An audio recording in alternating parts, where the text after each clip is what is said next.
Let's discuss with Lindsey Drath, CEO of the Forward Party and former director of the National Finance Committee at the RNC, and former Democratic congressman from New York and senior advisor with Vote Vets, Max Rose. Congressman, I want to play what Senator Tuberville said in his objection to this resolution by Senator Schatz.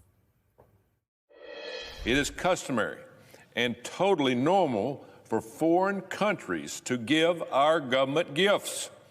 The DOJ has already said that this does not violate any law.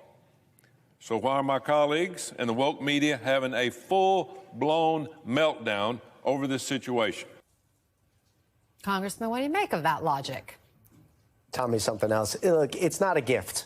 And that's been the principal issue with how Democrats are framing this. It's not a goodwill gesture. It's pure, unshameful corruption. It's transactional right in front of us. Whatever happened to draining the swamp here? So there's absolutely no reason in God's green earth why Qatar or any other country, for that matter, would just give a $400 million item to the president of the United States. Keep in mind, this is not a gift to the United States government. Donald Trump gets to take this with him to his presidential library in 2029. Even if it were going to stay in federal custody, would that make it okay? No, not in any way, shape, or form. This is a direct transactional item solicited by Donald Trump for God knows what. And even if we may never know what the other side of the transaction is, it colors every single piece of interaction, every exchange that we have with this country going forward. And that just doesn't hurt our diplomatic relations with that nation, but it hurts building trust with voters throughout the country in government writ large. That's how deep and shameful and problematic this issue is. And shame on Tommy Tuberville for actually being able to stand up there in front of people and claim this is a gift, like I just accepted a coupon or a free slice of pizza. It's ridiculous. Look, Tuberville is on one side of this. Not everybody in his party agrees with him. In fact, Lindsey, former Governor Nikki Haley is among the Republican voices coming out against the plane proposal, saying, quote, if this were Biden, we would be furious. Does she have a point there? And do you see anything stopping this plan going forward? Thanks, Anna. I think that what we're seeing in Secretary Haley's response here is this idea that, well, they did it, so I can do it, or I'll do it because they would do it anyway. And what the congressman referenced in the general erosion of trust in our institutions amongst the American voter is a real issue here. And instances like this are further eroding the trust the American voter has in institutions. And Senator Tuberville is not wrong. There is a history of American presidents receiving gifts. George W. Bush famously received a puppy from a Bulgarian state leader. However, he did turn that puppy over to the National Archives. There are bureaucratic processes for understanding where these gifts should stay. But it's a really murky process. A puppy is way different than a $400 million luxury jet to become Air Force One. But the murkiness here in the rules, I think, is part of the challenge here. Now, Congressman, you are very familiar with the Office of Congressional Ethics. There are very specific rules that govern members of Congress in terms of how they can accept gifts. My goodness, they can't sit and have a dinner with someone. Actually, a seated dinner is considered a different rule than a large attended event. You can't use a fork, but you can use a toothpick. There's very specific rules that govern gifts for members of Congress, but there's a lot of murkiness around the administration and the president specifically. SCOTUS experienced similar murkiness when you looked at the gifts that we discovered that Clarence Thomas had received. So what we need now is greater transparency on the part of our government. Congress has an opportunity here to get in and insist on greater transparency and eliminate some of the murkiness in these rules. So we are talking about that. It's important, too. It's also important, though, not to miss actually the policy that's happening over there right now that may have quite a substantial impact, whether you're talking about Syria, whether you're talking about Iran. I am curious, though, and I think one of the more intriguing storylines that we've talked about already coming out of this summit is the distancing of Donald Trump from Bibi Netanyahu. And we saw it yet again yesterday with this Syria decision, didn't we? We did. There was a symbolism to Trump's first extended trip to the Middle East, going to Saudi Arabia, which seems to be the center of U.S. interest, rather than Israel, traditionally the anchor for American policy in the region. We'll have to see how long that lasts. I don't see any real weakening of the U.S. commitment to Israel's security, but the United States is doing things that make Israel nervous, and I think that's only beginning to play out. It's going to be a big debate in coming weeks. And Caddy, now the president moves on. A short time from now, he'll arrive in Qatar for the second leg of this three-stop tour. Expected to get the same lavish royal welcome that he got in Saudi Arabia, including discussions about that $400 million plane. Yeah, the plane is the one that's going to dog him when he's in Qatar. He's doubled down on why he would be a fool not to take a plane like this, and somebody else can pay for it. But it's been striking up on the Hill, you know, much closer to home where we're all sitting right now, just how many Republicans are feeling a little queasy about this and are prepared to say so publicly. I mean, you've got even somebody like Josh Hawley saying this may not be the best idea. Why don't we get a plane that's built in the United States? The security implications of having a plane that the Qataris are given, the conflict of interest questions that might arise about American policy towards Qatar if Qatar gives this plane. But for the moment, the president reiterating on his Truth Social posts that this is what he wants. I'm trying to figure out, is this another sort of in the signal and noise bracket of the Trump administration? Right. Is this signal or is this noise? Is this a distraction from something else? Perhaps the distancing from Israel that may not go down so well on the Hill that David is talking about? I'm still trying to work that one out. For the moment, he's doubling down on it, but it's going to be in focus in Qatar, and clearly some of the Republicans not happy about it. Well, you know, that's a question that we've been asking. Is this one of those things that, again, is it signal? Is it noise? Is it noise to distract from something else? Because especially when you consider Republicans are against it, the Wall Street Journal editorial page, National Review, so many conservatives, some of the most conservatives against it.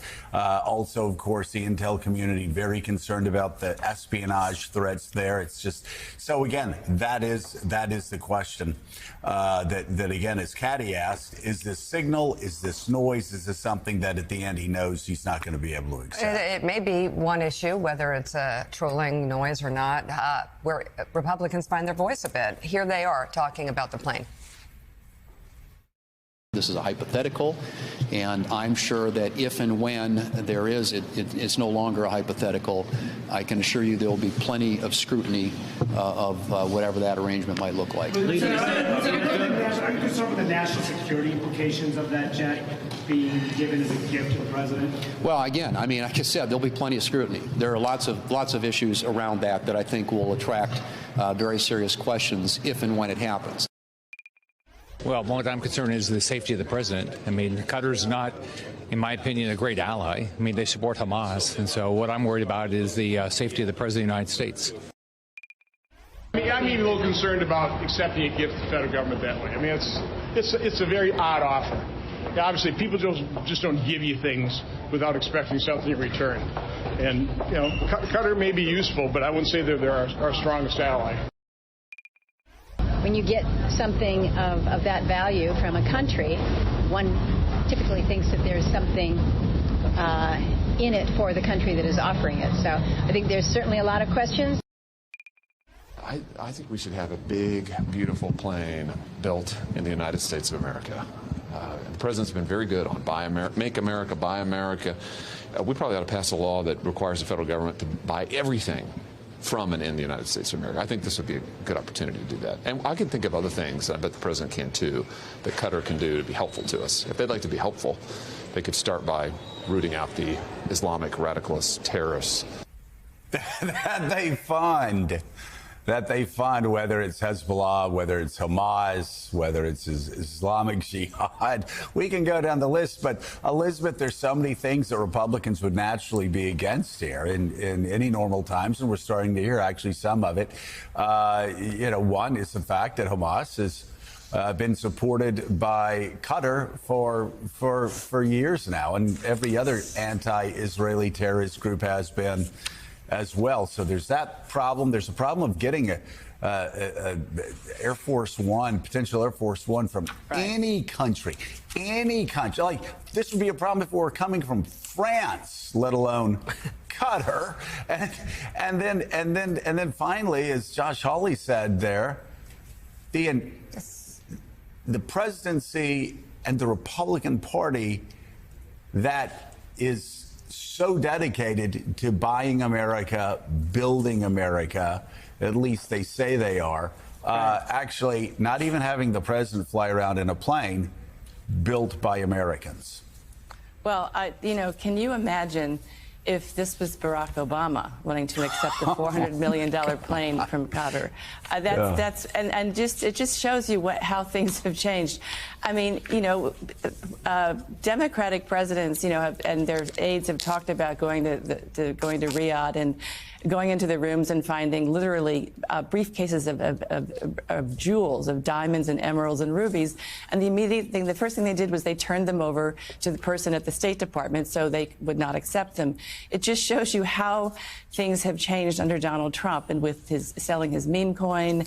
The trip to Saudi Arabia was, the first day was focused largely on business deals, on commercial diplomacy, not just diplomatic diplomacy. And I think that there are so many problems here. One of them is certainly the cost of retrofitting the plane. Basically, people have said you have to take the whole thing apart and build it again because you have to look for all of the bugging devices that clearly will be in. I mean, no country would. It's unimaginable that this wouldn't be a problem. So it just shows how things have changed. And I love that the Majority Leader John Thune is saying that, it's still a hypothetical, not exactly a stirring opposition there from John Thune. And to the point about the security concerns, aviation experts tell NBC News that it would cost $1 billion to retrofit the plane to give all the things you would need for a president to fly in it safely, and it may not even be finished before the end of Donald Trump's second term here. So, what we have here is the scandal getting so much worse. This is to me, this is a treasonous action. The courts haven't done it yet. The prosecutors haven't done it yet. But this is a brazen violation of the Constitution, the Emoluments Clause. And to me, that is an act of treason. And so, you could say, I am publicly charging him, lawyers charge, experts charge somebody of doing something. I'm saying that Trump is doing something treasonous here. 100%. He knows what he's doing. And this is, people have tried to make comparisons, presidents accept gifts all the time. But the difference is the scale, the security concerns, the fact that even if this is a free plane, as it notes there, it'll cost just as much money potentially to make the plane Air Force One ready than the plane costs. So it's not a free gift. It's going to still be a lot of money.